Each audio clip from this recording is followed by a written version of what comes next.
up all, my name is Propagandist and welcome back to some more RWBY Retrospective Let's Watching here on the channel. Now, if I look and sound like I'm a little bit under the weather, it's because I am. Yeah, I was actually having a bit of an internal debate on whether or not I was going to record this video today, because basically it's a Sunday as I'm when I'm recording this. Chapter 12 of Volume 2 is going to be going out later on the channel. And, you know, I've got another RWBY episode already pre-recorded, so technically I could get away with not recording this video today and just, you know, recording it next week, or something like that, but I don't know, I thought I kind of wanted to record this video, and I think the thing is, basically on the Friday, just before I started recording this, I basically just came down really badly with a case of the old man flu and all that. It was really, really annoying, but luckily, as the weekend's gone on, it's not as bad as it was. I mean, on that Friday, for example, I was really sick. I just felt like shit, and like I couldn't eat and things like that. And then Saturday wasn't so bad. I was able to start eating again, and now on Sunday, I'm definitely better than I was a couple of days ago, but still, my nose and throat very much feel like they're still a bit bunged up. So what better time to record a RWBY reaction video, the sort of video that requires me to do a lot of talking, than when my throat and nose feel like, you know, they're full of absolute crap. So, yes, if I sound ill, it's because I am. And, you know, I'm just hoping that it clears up before tomorrow and I have to go back to work and all that, otherwise I'm going to have to call in sick and rearrange a load of commitments and all that, which is going to be annoying if that's the case. But yes, I will do my best in this video to try and, you know, not seem like I'm having too much of a miserable time and all that. So, what are we reacting to in this episode? Well, obviously, in the last one, we reacted to the first 4 episodes of RWBY World of Remnant, which were very much associated with Volume 2. And so, I thought, you know, in that case, all the other World of Remnants probably will become more relevant once we've watched Volume 3, so that's what we'll probably do. We'll probably watch Volume 3 and then we'll watch the other, you know, outstanding World of Remnant episodes. Sorry, God, you can already tell already that this is going to affect my commentary, but hey, you know, it's all on me. Yeah, so that's what we're going to do. Instead, what we are going to do, as promised, is go back to my copy of Volume 2 on DVD, and we're just going to have a look at some of the extras that are also included on there. Because you know, we noticed that apart from those World of Remnant episodes, there were a couple of other things as well. There was a Volume 2 trailer, which I think, you know, even though I'm kind of watching this after I've watched the volume, I think it would still be interesting nonetheless to have a look at that and just, you know, see what it, you know, what it depicted and all that. Was it quite spoilerific, or, you know, did it do a good job of setting up the volume without necessarily spoiling any details? And then from there, I think there was another thing that was included, possibly some kind of interview, which I don't know how long it is. I'm hoping it's a fairly substantial interview and not a really, really short one. Otherwise this could end up being a very, very short video overall, but if it is, it is. What can you do? I mean, having said that, if it does turn out to be a short video, what we could always do, potentially, is if I get my DVD copy of Volume 3 out, we could have a look and see if there's a Volume 3 trailer or anything like that, and possibly just add that on. You know, it's an idea, so I might do that depending on, you know, how long this takes overall, ladies and gentlemen. Yeah, I don't think there's really much else for me to say, so let's just get to the content itself. Okay, ladies and gentlemen, here we are. So yeah, I was just looking at what it was again. So Season 2 trailer, RWBY Production Diaries. So I imagine the Production Diaries probably will be reasonably substantial, if I had to take a guess. But without further ado, let's do that Season 2 trailer. 3, 2, 1, go! Also, let's turn the old sound up. We are in a time of peace. Shows of power like this are just going to give off the wrong impression. You honestly believe your children can win a war? Okay, so Ironwood was introduced, well, not introduced, but don't showcased understand how everyone can be so calm. straight away in the trailer. About Torchwick? Torchwick, the White Fang, all of it. Something big is happening and no one is doing anything about it. We're not ready. And we may never be ready. Our enemies aren't just gonna sit around and wait for graduation day. They're out there, somewhere, planning their next move, and none of us know what it is, but it's coming. Have a little faith. You'll know what you need when you need to know it. Our second semester is going to be great, but classes start back up tomorrow. Which is why I've taken the time to schedule a series of wonderful events for us today. This ought to be good. They're supposed to be the defenders of the world. And they will be, but right now they're still children. So why not let them play the part? It isn't a role they'll have forever. Here we go. We'll talk a bit about the sequencing of some of this in a moment.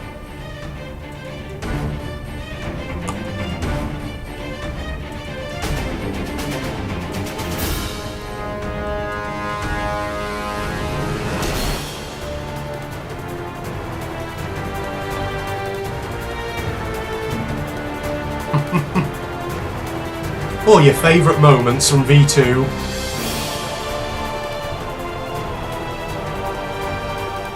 Yeah, they showed off a lot here, actually, of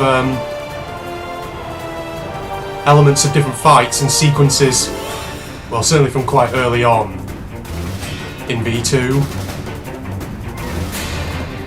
Even a bit of Mountain Glen then. Other than obviously just, you know, obviously it was just grim, but hey. Okay.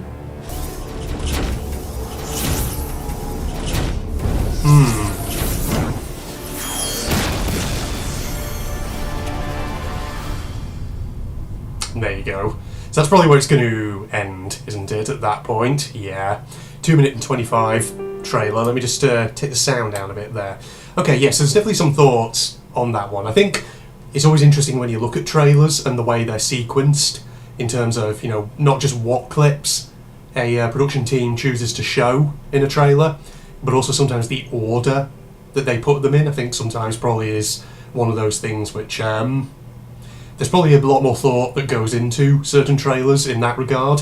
I was thinking that it's interesting that Ironwood is the first thing that trailer actually showed off and all that, because of course I think there's a big sort of, well, what's the thought that I've got in mind here, and can I explain it in my slightly, you know, still fogged up mind? I mean, obviously the bit that they showed there with Ironwood at the start was Ozpin saying about how shows of force and bravado are not the answer, and then Ironwood asking, you know, do you think your children can win a war and all that, which I think is really, really interesting that they showed that, because I guess in some ways that's, you could argue, maybe a bit foreshadowing of not so much what happens here in Volume 2, but possibly really getting to this question of what happens in Volume 3.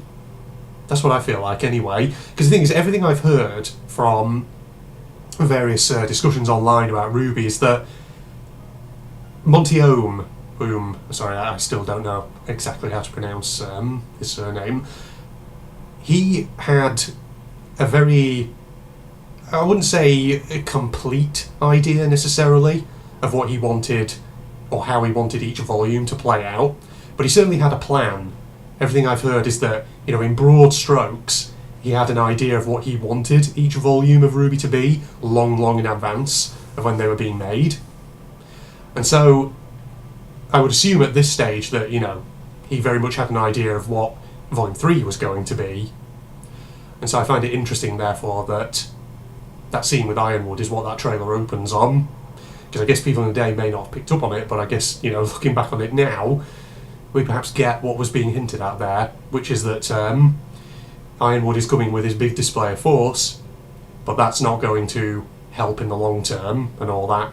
I don't know, that's just how I sort of feel, you know, looking into that, obviously with all the knowledge of what then goes down in Volume 3, which I think is really, really interesting and all that. The other big sort of part of it, particularly in the start of the trailer, is Blake, of course, with her speech to her comrade, you know, something is going on, we may never be ready, you know, nobody seems to be trying to do anything about whatever's going on, which I think, you know, again, it might be one of those things that people at the time maybe didn't fully appreciate, but that feels again more like sort of foreshadowing for not only what goes on in this volume, but also what's going to come later in Volume 3, when the villain's plot starts to really hit high gear and all that.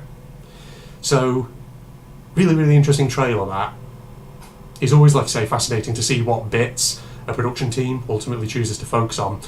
Now, speaking of production, shall we watch those production diaries? Since they're already highlighted, ladies and gentlemen. Let's do that. 3, 2, 1, go. Oh, well, there's quite a few of them, actually. Alright, play all. 1, 2, 3, and 4. Oh wait, how long is this? Oh, you got 37 minutes of content here. Hey everyone, this is Musopen. And I'm Carrie Shawcross. And we're here Oh my to give you a goodness. behind-the-scenes look at RWBY Volume 2. We're I was shooting not expecting- storyboards, models, cool animations, everything that makes RWBY what it is. But to be on the safe side, Wow. if there's anything too spoilerish, we'll make sure to have editorial bleep or blur it out. So let's get started. I was not expecting Musopen himself to actually appear in this, but actually, I don't know why I didn't expect him. Of course he would be in it. I believe you two may know each other. Aren't you that girl that exploded? Yeah. My name's Ruby.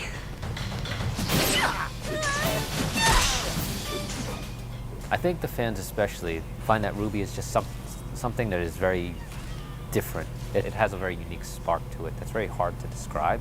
I think what also keeps people coming back is the show's got a lot of heart, and you really learn to care about these characters really True. quickly. So Volume 2 of That is RWBY true. gives us an opportunity to explore more of the setup we started last year. We have big plans for you, Roman. I'm super jazzed about Volume 2 because we have all the character, we have characters. Gosh, they look a lot younger here, don't they? And now we get to really hit the ground running. So I'm really looking forward to spending some more time at Beacon, getting to know the school. We're going to get to be introduced to more characters from the different kingdoms of Remnant. Salutations! We'll get to know some more about what's really going on with the Grimm and what are they really capable of. But yeah, we're happy that we have this base to go off of and start, telling a much bigger story. Yeah. We just wrapped up about 2 What they said a moment ago months of about- pre-production. sorry, I'll What just that pause. entails is About RWBY having a lot of heart, I think is really kind of the key point. Because, I've said often throughout Volume 1 and 2 when I was watching it that you can see plenty of examples of where the animation team are still kind of learning the ropes, so to speak, and there's bits of ropiness here and there in the animation or in aspects of things like the set design, that kind of thing. But I've sort of talked before in, I think in this series, how sometimes, you don't necessarily need to get every aspect of ropiness ironed out in order for me to nonetheless be interested in a show. Because sometimes, if that sense of soul and heart really still comes across, that can keep me engaged. Even if, you do see little animation errors and things here and there, or little, not necessarily errors, but just examples of, an inexperienced or relatively inexperienced team who are still very much learning. Even if you see little examples of that in the background, that sense of heart and soul, if that's there, that can still keep one engaged. And you can still enjoy a production if that comes across. So, yeah. So I'd say that as well. Resume. a lot of Go on, planning. VLC. Miles and Carrie off developing 12 scripts. Do you want to see the writing process? Here's the writing process. Yeah. All right, it's 10 a.m. All right. and scene. Did you see the new Godzilla trailer? No, not yet. Do you want to? Can we pull it up? Nice. Yeah. Yeah. Yeah. No. Yeah. Yeah, no, yeah comes up a lot. Yeah. That No. Yeah phrase. is like our catchphrase. Yeah. It's That is a catchphrase. Yes. It's probably common in a I lot do of think business that's a good idea. meetings for a lot of companies. Don't doubt yourself. Yes. Let's move forward. It's, Yeah, no, yeah. Yeah. No. Yeah. No. Yeah. Yeah, no, yeah. That's Yeah, no, good. yeah. That's good. Yeah. No. Yeah. Then it's time to bring in the cast. And this time around, we did a table read of Chapter 1 and part of Chapter 2 just to reacquaint all the actors with each other and get used to what it'd be like to actually be able to read off of I notice each his other, which is an experience they don't monitors, the background on them keeps changing And every shot. Shalong, prepare your kingdom for battle. Bring it on. Once the scripts are more or less considered locked, He's back to the there's Lego man a again. shortlisting process. We're trying to treat it not unlike a live-action production or a bigger scale animated movie where you don't want animators to be wasting their time later on anything that's not going to actually wind up in the final edit. So you have to be very careful. John, I'm sorry. RWBY is making heavy use of the tool Poser by Smith Micro. You Poser. can go ahead and set up the set and move the characters around like you're actually rehearsing actors, and you're The figuring old out animation what's gonna studio. work, what's not going to work. So you're solving a lot of problems early. You know, so the good thing about us using Poser to actually board the shots is that when we're done, the animators actually have a template to work from. Yeah, what's like that A-posing. You can help their process because they can just start right here on the shot and just animate the characters themselves and not have to worry about where does Ruby go, where does Weiss go, you know. So that kind of speeds the process along. Oh, the amount of planning and organization that goes into this event is simply breathtaking. We've got writing and storyboarding, which serve as the blueprints for the story that we want to tell this year.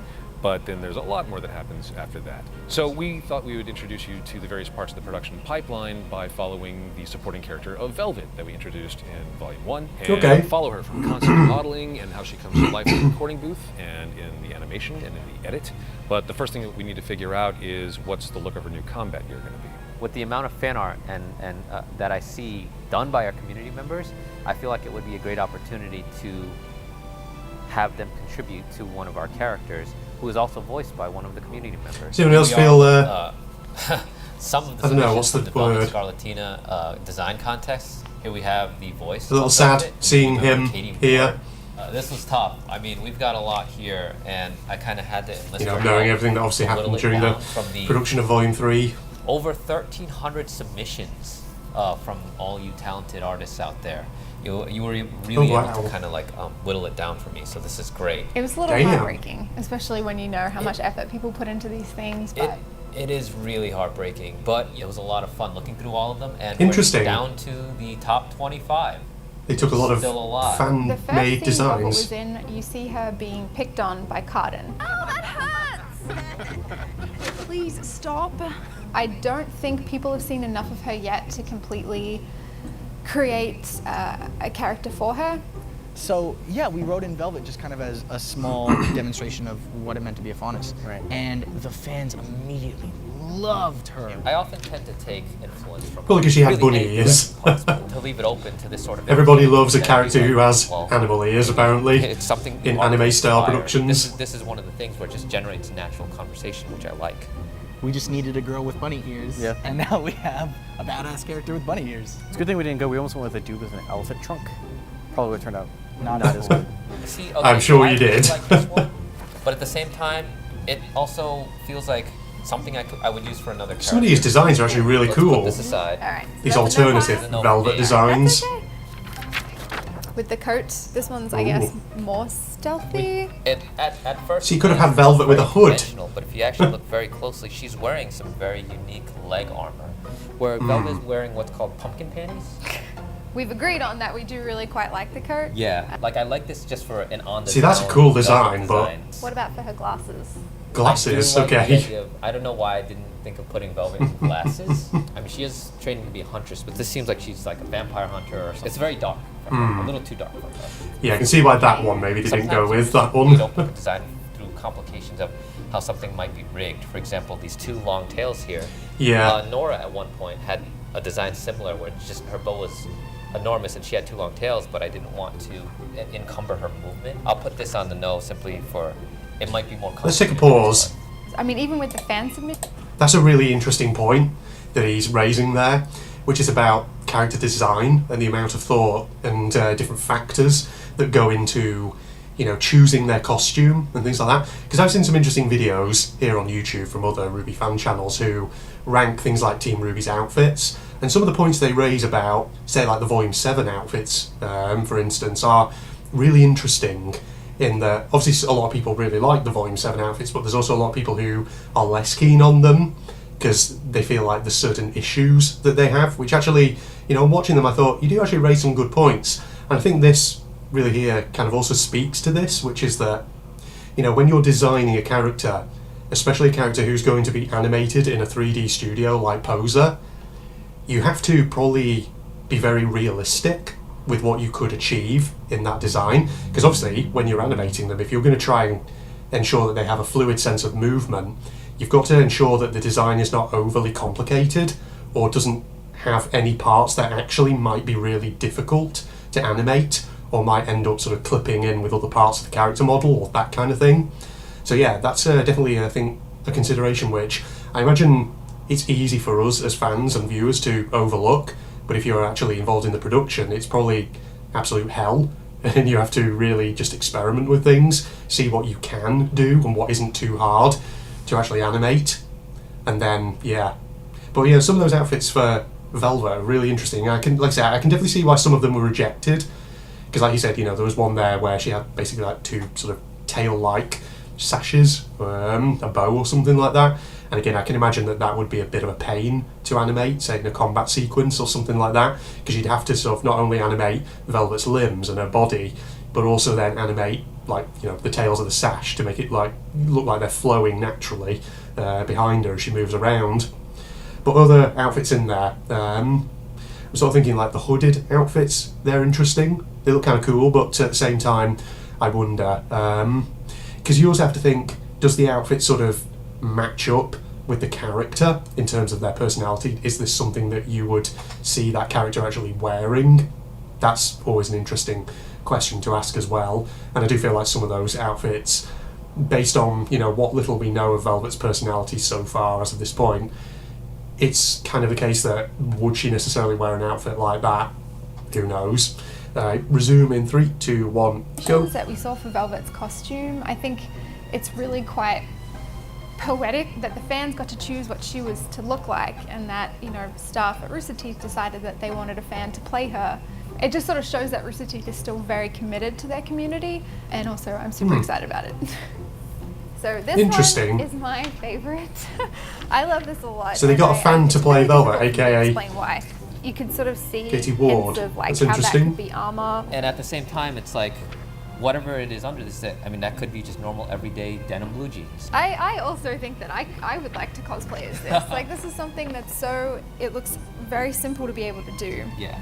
So I'm very much on board with this one being the final design. Congratulations to username Monkey. Yeah, this is Excellent job.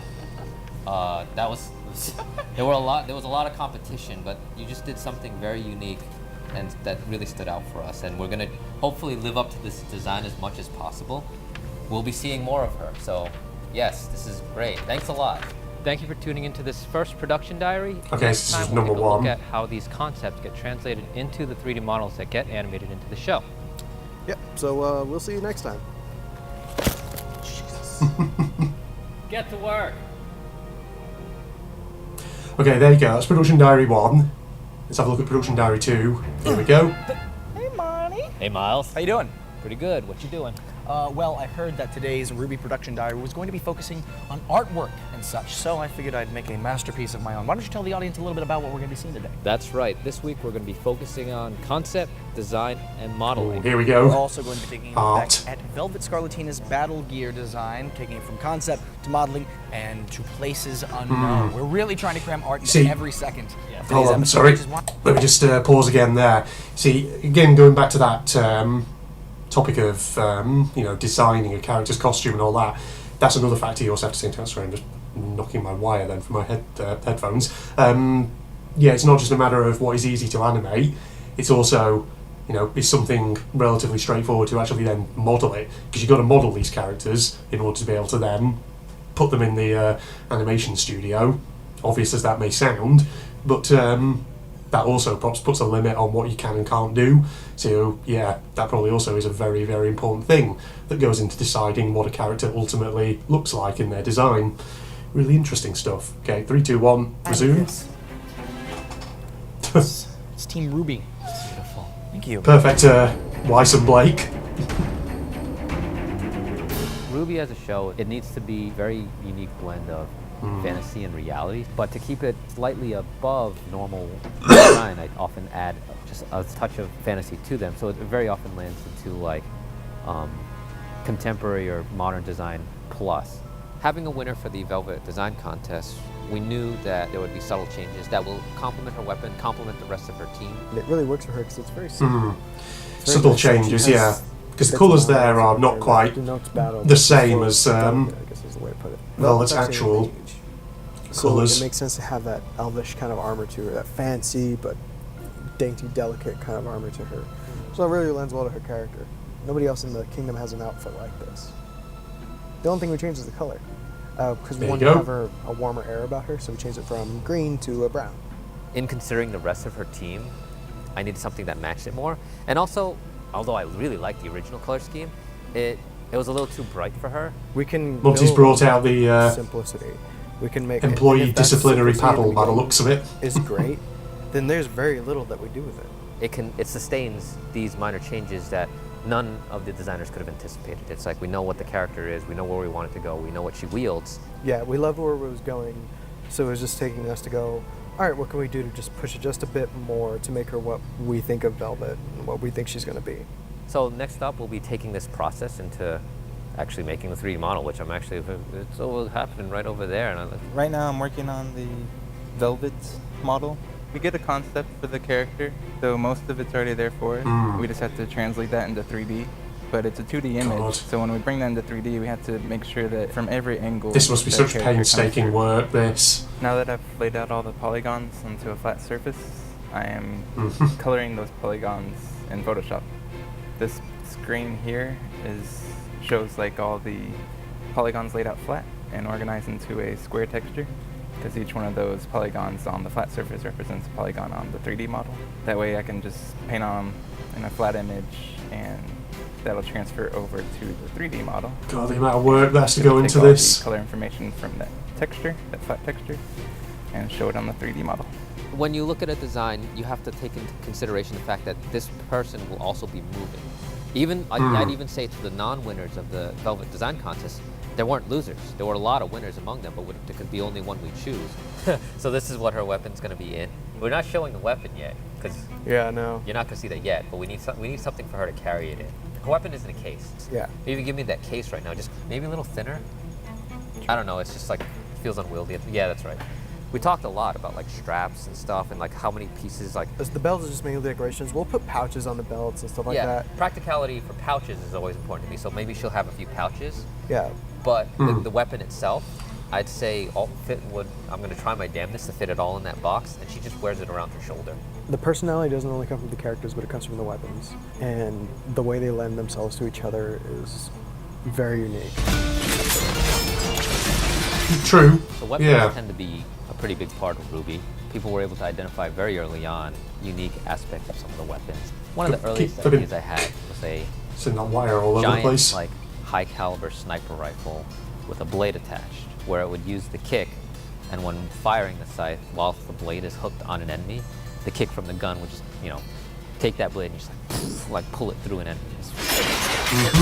Whoa! Is that a scythe? It's also a customizable, high-impact sniper rifle. The first version of the sniper scythe is very similar to one of those giant sniper rifles you see in modern day. I was like, well, if I just attach a blade to this, I'm gonna get what I want. The final version of Crescent Rose that you see, I took the barrel end of it and turned it sideways because it matched the vertical shape of it more. And so in its open form, it looks like this. In its neutral form, it folds up to about this. And when I think of the four girls as a team, I almost look at it as if we're an RPG. So they complement each other in that they fill out a bunch of different classes that I would want on my RPG team. I can see People that. are going to see some familiar locations that we visited in Volume 1, but we've already updated the look a little bit further. The world of RWBY as a whole has evolved since last volume. It's going to be kind of neat to see what everybody thinks about that. When we had the need to have a concept artist for environments, I had one person in mind, and it was Christina.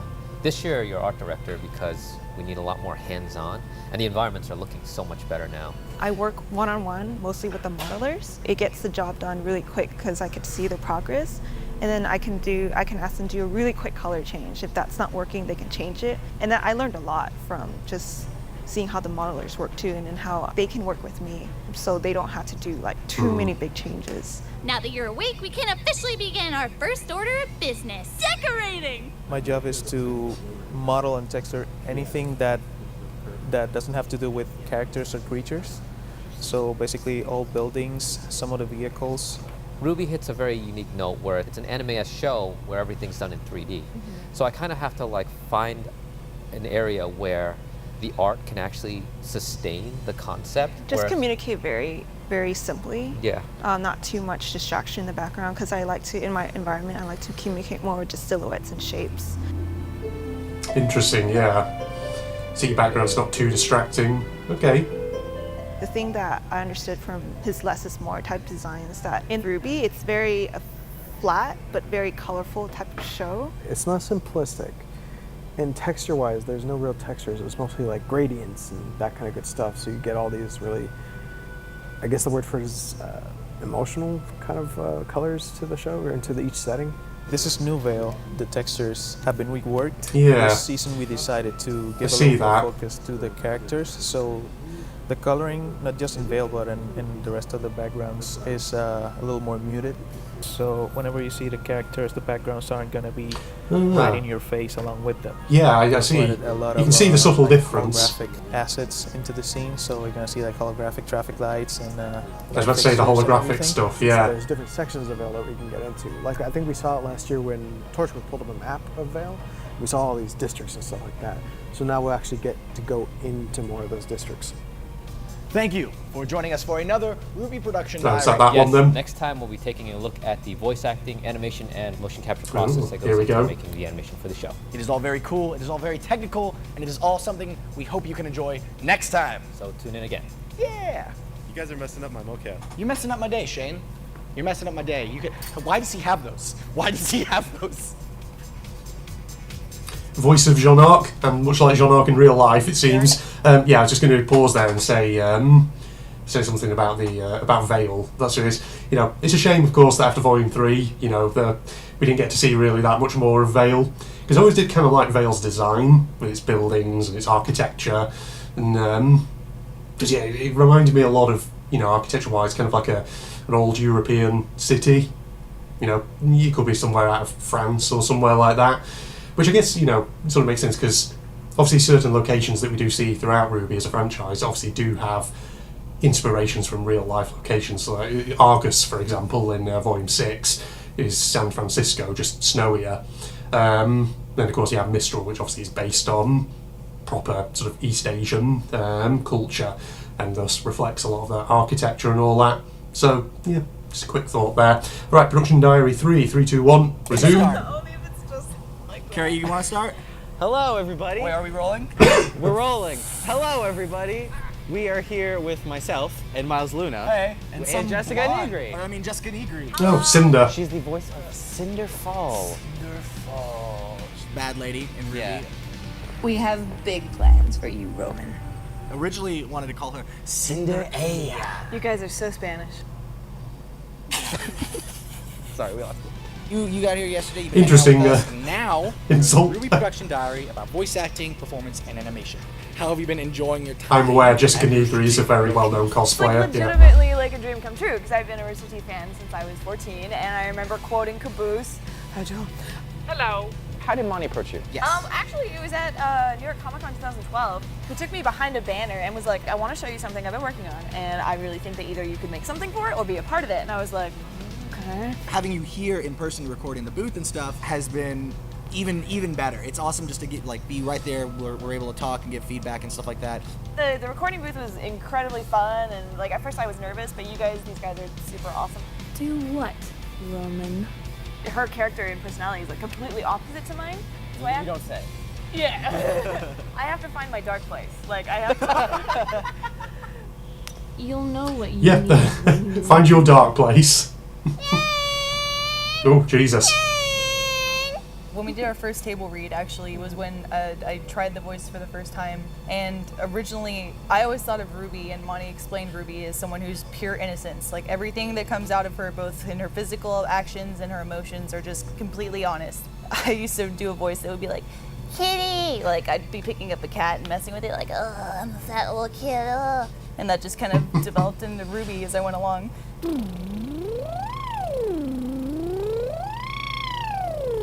There's a couple of different techniques that I use. There you go, Lindsay. That's been immortalised forever on the internet. The lip trills I was doing is definitely one of those, and it helps a lot. Kind of helps shove your voice up in your nose, which is exactly what happens when I'm doing my yay. I'm just trying to shove it up in there. And of course, gotta shake it out.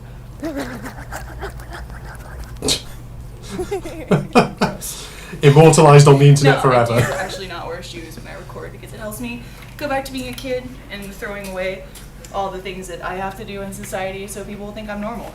Look, guys, it's been a good 2 weeks, and between more exchange students arriving and the tournament at the end of the year, our second semester is going to be great. What I like about the booth is you can do whatever you need to get the sound that you want. There's a couple of us, I know Lindsay's one of them, where it's a delight to sort of kind of peek in the window and see what she's up to. But she does all sorts of cool physical things to get into the It's a funny thought. Just get them. You know, when you just had that shot then of the VA of RWBY standing in the booth, screaming like that. But if you were just a uninformed observer walking past at that exact moment, you look in that booth and you just see a grown woman screaming and flailing her arms around. That'd be quite the sight, wouldn't it? 3, 2, 1, resume. Just the right sound. And it's so tiring. Yeah. It's so much fun, and it's like at the end of a recording, like after they leave, we have that moment where we look to each other and we're like,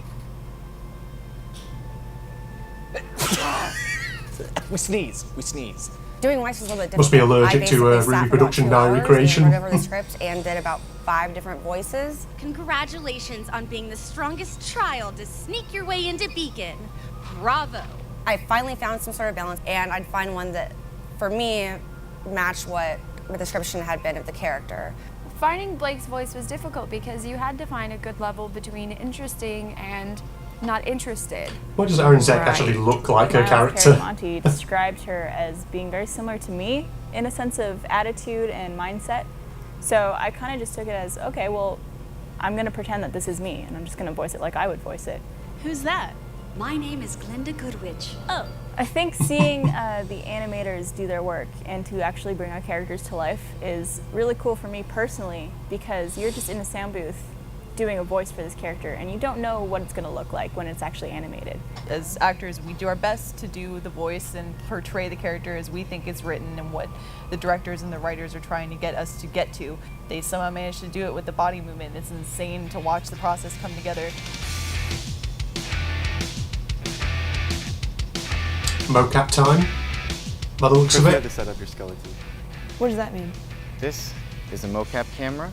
It's an infrared camera. We have 24 of these placed around the perimeter of various heights, and they track these dots that you see on my suit, and it's able to triangulate the data and tell us where we're at spatially here, which then translates into the 3D space in the computer. So I have a walk that we recorded Jessica doing, and then we take that data and put it on a character. If we have a big acting scene where you need to convey emotion, like sometimes putting on the suit and acting it out is a lot quicker for getting the message across. Motion capture especially helps with the human side of things, because... So I've commented before, in very particular scenes, I think in like Volume 1 for instance, where you can see certain animations which feel like they probably just used a default animation cycle. For example, you know the shot in Volume 1 where Team RWBY and Team Juniper are all running. It's early in the volume when they're all running to class across the courtyard, and they all, I don't know, something about their animation cycle all kind of looks the same as they're running. But yeah, I can certainly see plenty of other examples where clearly they had used mocap, which obviously makes sense, you know, because I think sometimes you can convey a lot about a character's personality through the way they move. And, you know, a favourite example of mine is always a character like Weiss, for instance. And this is a very specific scene, but the way obviously a character walks usually conveys a lot about who they are and what they're like, or, you know, at least kind of the image that they project outward to the world. And the scene in Volume 2 where Weiss comes out of the elevator at the top of the CCT and wanders in, I think there's like initially there's sort of like a camera shot, wasn't there? Where it's just her walking towards the camera out of the elevator. And I think that's always interesting because you look at the way she walks, she has that slight flounce in her step. And it's one of those things that I think, you know, really conveys a lot about her character, how, you know, even though it's Volume 2 and she has been through some character development since Volume 1, she's still obviously got a bit of that slightly flouncy, bratty heiress still in her. Though obviously, you know, increasingly as we go along through the franchise, we find that to an extent that is also a bit of a facade. and that, you know, she has a lot of insecurities and problems that she's working through as well. But yeah, mocap is one of those things that I think there are certain types of body language that you just can't convey from just trying to perhaps get it right through the animation program alone.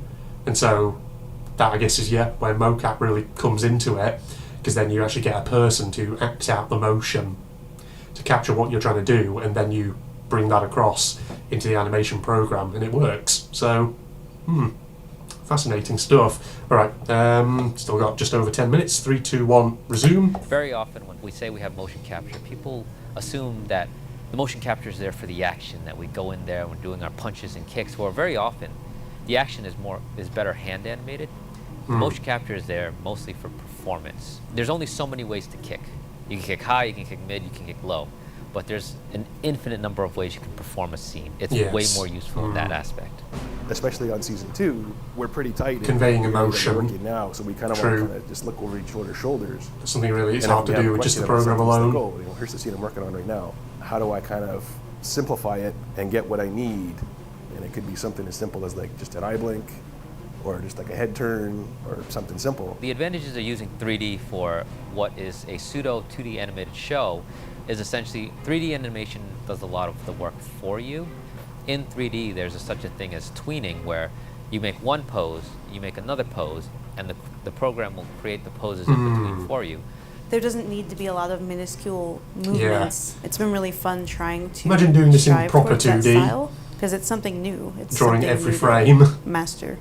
Because we've seen these characters for a year now, people are starting to get a pretty consistent idea of what's a Weiss gesture or walk or facial expression. Yes. And, you know, the difference between that and RWBY, or, you know, Blake's quieter nature and so forth. It's neat to look at some of the animators from across the room at their desks while they're working on a scene, and they'll be studying themselves in the mirror either for facial expressions, or they'll be playing out a scene in their head and figure out when is the character going to be excited or not, or kind of pull it in a little bit, and then add that to the performance also. I usually just get my phone and videotape myself while I listen to the audio and try and take those key poses and translate them into the animation. If it's a Weiss scene, I know she comes from a nice background, she has a lot to prove, she's proper, so when she acts, you know, her back is straight, her chin is up. With RWBY, she's young, she's not trying to be pretty, but she is. If she's standing there, I may not give her so much hip, I may have her stand square on her feet and sort of act like nonchalant. These girls are extremely feminine in the way that they move, so I don't have to dig very deep to pull out like that performance. Even going back to like Red vs. Blue Season 10, it's been a sausage fest.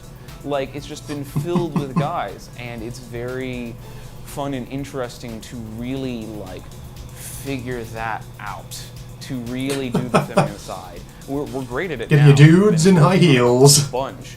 I'm pretty impressed with the hips on Sure, that's what you need to learn how women move. And all the rest, they're pretty good. And anything that doesn't come across in the mocap, as animators, everyone here is more than capable of pushing things to where they need to be.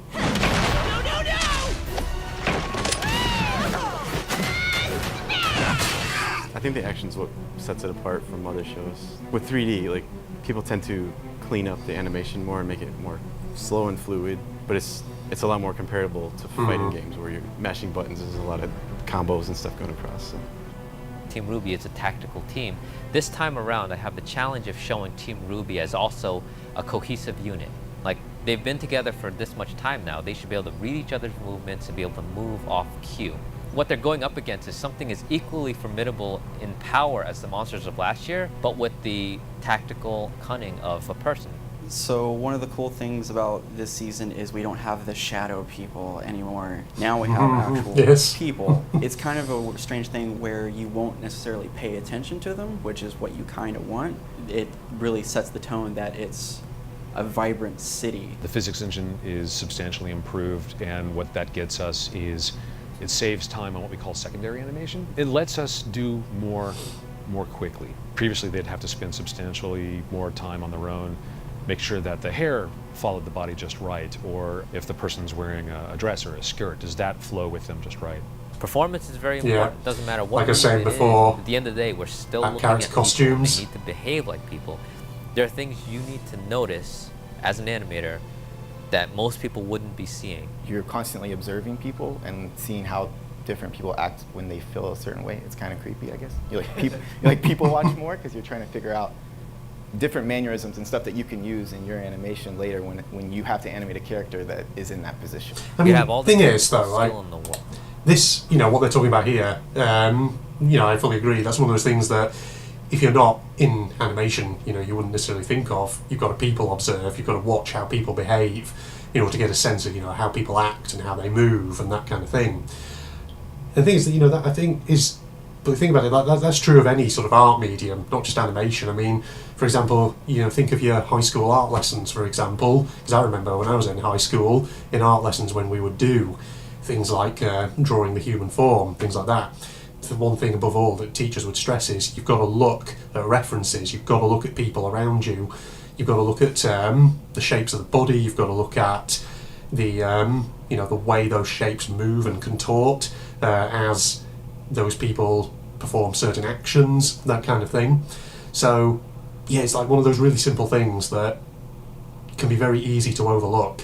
I suppose as an animator, yeah, you do kind of have to remind yourself, perhaps, of that in order to really try and get something right. So, indeed, 3, 2, 1, resume. But the most important thing, and do this as often as you can, watch movies or watch shows or watch things where people act. And just keep your eyes on it. Sorry for my coughing and all that. Ruby, Ooh, what hi. are we doing? We're introducing the final RWBY production diary. Do we have to? Those are some great looking Don't worry, models. girls, we've already started. Hello, everyone. This week, the RWBY crew discusses post-production, including rendering, compositing, and sound design. Isn't that cool? I guess. Sure. Hey, where's the best character in RWBY? Yang. Yang.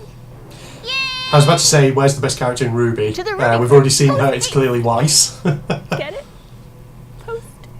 Who's that Weiss model by and where can I get? And where can I get it? That's what I want to know. So the animators spend their time on building up the performances of the characters in the shot, but not necessarily the final look.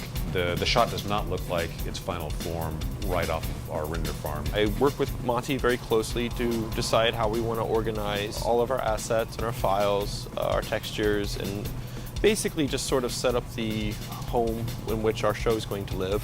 What we do in animation is such a contradiction in so many ways. Essentially, we're trying to create organized art, and art is not organized by its very nature. That's why it's perfect. Jeff does a tremendous amount of scripting that animators use to save time. So very repetitive technical steps that instead of the animator having to constantly perform these tasks, Jeff is writing tools that they can use to offload a lot of that, so that's pretty cool. Scripting is essentially using a computer language to dictate a bunch of commands to the computer that can be repeated over and over and over again. And while that doesn't sound very exciting, it's very powerful. Things that would normally take many hours or even minutes that add up can be done in seconds. Like we run physics on the hair. Sometimes it's way exaggerated because the physics engine, it just goes crazy sometimes. He's able to automate that for us. So now we have a script called a key editor. So we can run the physics, open the key editor, and then highlight the channels we want all at once instead of having to do it one at a time. And we just click a button once. Yeah, there you go. Done. One of the other things a moment ago, her hair was waving all over the place. A lot of fun is lighting. You know, so last season we lit things very flatly so that we could add it later. But this season, Jeff has gone out of his way to, you know, light pretty much every set that we have. God, he looks so much younger there, just Kerry Shawcross. Really nice. And I've said it before, but say it again here. Which is straight out of Poser, we're done.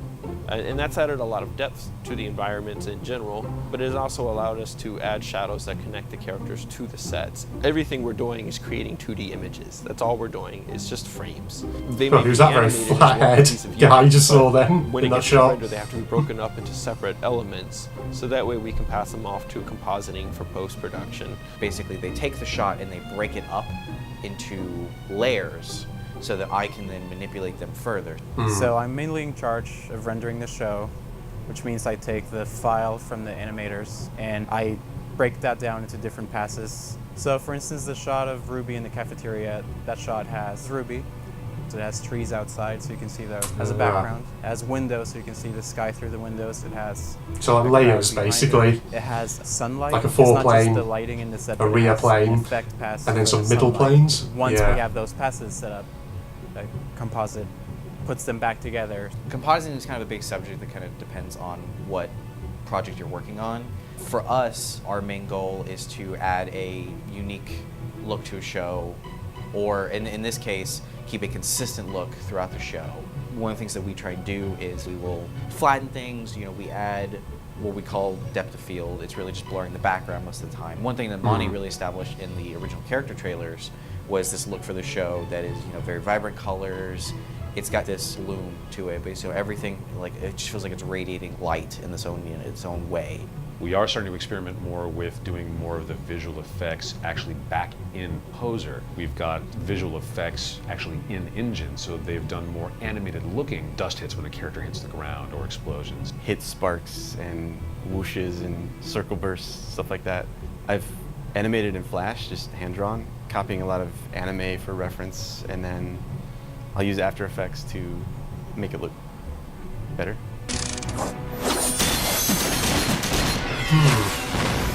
Yeah, all this. It's not an exaggeration. That It'll take a lot of work. So it's very important to us that enough careful focus is put on the sound experience of telling a story. I think we are taking, kind of more the animation side of things, and also taking the live action side of things that a lot of us know, and fusing them together, peanut butter and chocolate style. You get a blend of, the Chuck Jones sound effects, and then you also get sound effects that you hear in your typical anime. Oh God. Sound has this way of subconsciously wrapping itself around the mind, especially if the motion, the action, the movement of these things has a sense of rhythm to it. Here we go. Doesn't The matter how choreography, ridiculous to put it this that way. I have a doorway into the mind by using sound properly. Monty has designed all of these weapons for each of these characters, and actually he's very meticulous about each weapon having its own unique sound.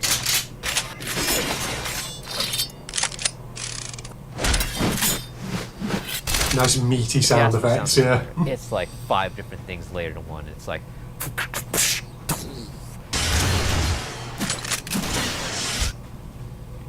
He hates me. He will listen for not only the impacts, but the lead up to an impact. But it's still very important, and very easily could become sound soup if not done properly. Yeah, lead up an impact. So I'll You're seeing that break here. down the sequence and just take So one layer. as she First, you have cocks up the efforts, old shoulder, and you the old have gauntlet, the vocal and then the performances. actual bam. It's weird not having musical or other sound effects here. Then you have the monster sound effects, including the pincers and how it moves.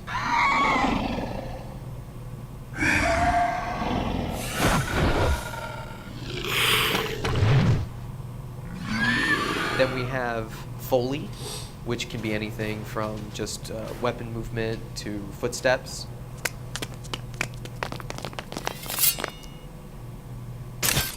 Really strange There's the hearing this without ambience music. and the actual hits Or anything of else. swords and pieces of metal and just crashes.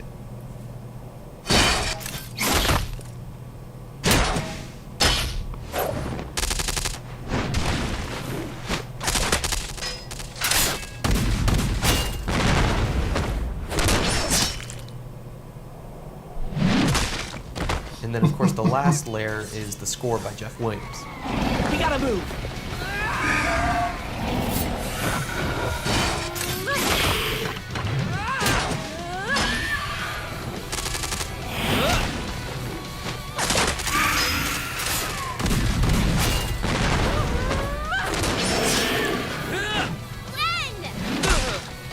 Jeff Williams does a There really you good go. job of being able to go between orchestral pieces that can, kind of subtly reinforce the emotion of the scene. Right. I had all this stupid macho stuff in my head. John, it's okay.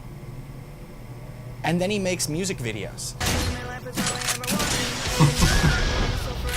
He makes like face-melting guitar solos and like crazy stuff that Monty's gonna just take and run with. We put a lot of emphasis on music, especially for RWBY. I mean, animated shows kind of live or die by their soundtrack very often. The way that we've been steering the process is we do tend to deal with leitmotifs. So different themes will crop up for different characters or locations. Yeah, yeah. You know, at the end of the day, it's motivation. I know exactly what they're referring to there, yeah. He very often looks for reasons to write songs. He has an idea for a song he wants. When we were talking about the Red Chili, I knew Jeff would come up with something, and he did absolutely come up with something. Him and Casey together, just this dynamic pair. So the question is, how do you prevent all those different sound sources from muddying together? We've been partnered for several years with an Austin-based company called Stuck On. And that's what the mix process does, is it kind of works out what the relative levels of everything need to be. Balancing whether in a audio. stereo environment or a surround sound environment, what makes the most sense for those sounds to be coming out of what strength through what speaker. I mean, yeah, I call it balancing audio, I guess, which, you know, some people probably do use, but no, I get exactly what they're referring to. Sorry, I paused on a complete black screen. Sorry, oh gosh. Oh, yeah, really probably not the best time to be recording when I, you know, still have a bit of a cough from my flu and all that, but yeah, I mean, balancing audio, even if, you know, whether you're producing a big production like this, RWBY, or you're just a guy doing a reaction video and is putting together little bits of footage and stuff in your own video editing software that you've bought from somewhere, like myself, you know, audio balancing is always a thing. Because obviously, you know, when I'm doing these kind of reactions, I don't want the sound from the video of what I'm reacting to sort of overpower my actual commentary. I mean, part of that's why I pause, but also when I'm putting these videos together and I overlay the footage of what I'm reacting to on the actual, you know, over the actual camera of me. Basically, I always sort of put the actual volume of the camera footage, i.e. me, to 100%, and then the footage of what I'm reacting to, obviously that goes in the corner of the video, and the audio of that usually I put down to about 60% volume, and I generally find that is a good sort of balance, because you can still pretty much hear the audio from the thing that I'm reacting to, whilst, you know, it's not so overpowering that you end up not really being able to hear me all that well. Okay, we've only got a couple of minutes left by the looks of it, so 3, 2, 1, resume. Oh my god, RTX 2014. We're so excited.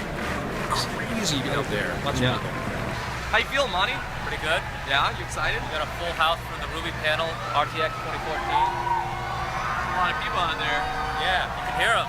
It's pretty awesome. Is that Bart? Oh yeah, because the VA's actually dressed up as their characters in the background then, but if you saw that. But one of the things that is definitely I think with it was, RWBY that's who they were. The amount of cosplay and just the physical work that the fans have done in support of the show. There's so many different metrics for that show the passion of an audience. You're not going to see them on paper anywhere. There was about 40 or 50 a lot of Yangs cosplayers that were in an anime convention in volume 1 of the show while we were still running the very first season.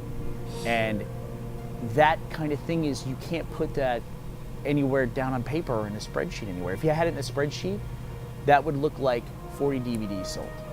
That's what that would look like. But that's not what that is. That's not what that is. That's an enormous level of engagement. It's people that immediately connected with the franchise and wanted to be a part of it in some way.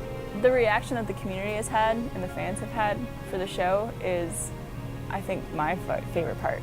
I think it's my favorite part of the whole experience, seeing the response it's been getting and just the extreme attachment that people have to the show after only one volume of it. There's some great really cosplays out there. The People put so much effort in. The show, and you know, it makes you realize, okay, well, we're doing something. We're really tapping into something, and people are really embracing it. Is that it? Ah, that's it, ladies and gentlemen. That was your production diaries right there. Well, let's take a jump cut here and have some final thoughts. Okay, well, I mean, looking at time, I have a feeling that this video is going to very much exceed an hour in length, so you're getting quite a bit of stuff in this episode, ladies and gentlemen, but that was really fascinating. I really enjoyed that. I know sometimes it may not come across because I always have a bit of a slightly more, what's the word, reserved style when I do my reactions. You know, I sort of sit back, just sort of looking at things like that, which may not necessarily always convey how much I'm enjoying something, but no, I actually really did enjoy watching that. I think mainly because it really just gives you, I think, a bit more of an appreciation for how much work really has to go on behind the scenes in order for something like RWBY to even exist. Because the thing is, like, you know, you look at what's going on in there, and obviously, you know, they talked about, of course, there being certain things that they could do to try and speed up certain aspects of the production, like, you know, scripting and things like that, of particular, I guess, like animation loops, that kind of thing. But, you know, there's also obviously like things like the mocap, the compositing, etc., etc. Obviously, all the set design, the character, costume designing, from sort of like concept art and storyboarding through to actually creating the 3D models and then animating them. You know, there's so much that I think we, as just the viewers, don't even realise probably actually happens or has to happen in order for this to even just look the way it does in Volume 1 and 2, for instance. And yeah, I really enjoyed that whole behind the scenes, behind the curtains glimpse of that, because it just tells you a lot, I think, about the process of creating an animated production such as RWBY. So yeah, real good stuff overall there. You know, I don't think there's really anything else for me to say that I haven't already said when I was pausing throughout that video, and I'm, you know, also kind of speeding along this outro a bit because of the fact that it is technically now lunchtime and I'm getting a bit hungry, and on top of that the lighting outside is going a bit grey, so I have a feeling that the camera lighting quality very soon is going to start degrading as potentially the weather starts turning here in the UK at the moment. But no, like, what else do we see there? I mean, there was a lot. There was a lot packed into 37 minutes, and all of it was just so blooming interesting. I think actually what was also interesting there was the bit with the voice actors, you know, talking about the process of sort of getting the voice of a character right. Because obviously on one level, you know, if you're a VA and you've been told, okay, you're going to voice this character, on one level, of course, the first thing you probably, I would guess, have to look into is, okay, who is this character? What are their core personality traits? What's their outlook on life? That kind of thing. You know, how are they characterised, in essence? So that way, you know, you can get a sense of, okay, this is Ruby Rose. She's, you know, she's fairly innocent. She's young, but she's also quite, you know, honest and quite noble in her heart and all that. You know, here's Vaishni. She's an heiress. She's had a very sort of difficult upbringing, which of course has shaped her into this, you know, someone who's quite outwardly, sometimes quite bratty and sharp-tongued, but actually on the inside can be very kind. And actually, you know, when she's sort of separated out from all the things that have made her, at least outwardly, into this very sharp-tongued, bratty character, she can actually sort of, you know, all that can melt away, and she actually turns out to be a very reliable, very nice person, etc., etc. So on one level, you know, you get those basic character descriptions, but then it's also not just that, it's also thinking about, you know, how would someone of that characterisation, how would they talk? And so, you know, the bit with Lindsay Jones talking about, you know, actually sort of physiologically, how does she get the RWBY voice, you know, sort of like having to shove her voice up into her nose, as she put it, to make it quite like a nasal sort of voice, you know, is really, really sort of interesting. And obviously, you know, that nasal quality, I think is, I suppose that's actually probably quite a difficult thing to pull off, because on the one hand, I feel like voices that have a very nasal quality sort of always risk becoming of a sort of register that can very easily become, I suppose, a bit grating. Obviously, in RWBY's case, she manages to pull it off without it being grating or annoying or anything like that. So, but I guess the point I'm trying to make there is that, you know, being a VA probably is really, really hard. But the other thing that I think is interesting is, you know, watching, for example, the clips of Lindsay Jones in the recording booth, you know, like waving her arms around and, you know, screaming and things like that. I suppose, you know, we call VAs voice actors, but you could probably sort of take off the V part of that term and, you know, just call them actors, because that's what they are. Because I remember, you know, a bit of a reference to something else here on YouTube, but if you've ever watched stuff by ProZD, for instance, you know, Someone Cho, who is himself a voice actor in a whole range of video games, anime, and other animated shows. Most notably recently, he's the voice of Mordecai Heller in Lackadaisy. I'm pretty sure I once saw something, a video of his, where, when he's doing voice acting, for example, it's not just a matter of standing in front of a microphone and just saying the lines in a way that conveys certain emotions, that kind of thing. Sometimes in order to be able to really capture certain feelings or emotions, you've got to move. You can't just stand in front of the microphone really still and just go, say whatever line, oh, that's really bad, or something like that. You've actually got to get your arms moving and things like this. You've got to try and get yourself into the mind of the character, and you've got to think, how would that character, what would their body language be doing in that scene as they say that? And suppose, that's basically what you do. So, for example, if you're doing a scene where the character is sat down, then you pull a chair into the recording booth and you sit down. If the character is standing up when they deliver something, then you stand up when you deliver the line in the recording booth. If they're running, then I suppose you'd even probably just get your voice actor running on the spot for a bit to get them to a point where they're actually panting for breath, and then they say the voice line, and thus you capture something that is a bit more realistic, I guess, in that sense. But no, really, really interesting stuff, that. And yeah, ever since sort of watching that Someone Cho video, I can't remember which one it was. I'm sure it was a Someone Cho video that I'd watched where he basically said that. And seeing it now sort of exemplified through these production diaries, yeah, I mean, again, being a VA, it's tough, You got to stand up. You got to sometimes imitate the body language that your character who you're playing, the body language that they would be doing as they deliver that line, in order for you to be able to basically deliver that line in a, even semi-convincing way. So, yeah, I can also appreciate it because here's a fun little fact about myself. Yes, to suddenly make this sound like a suddenly self-absorbed little discussion for a moment.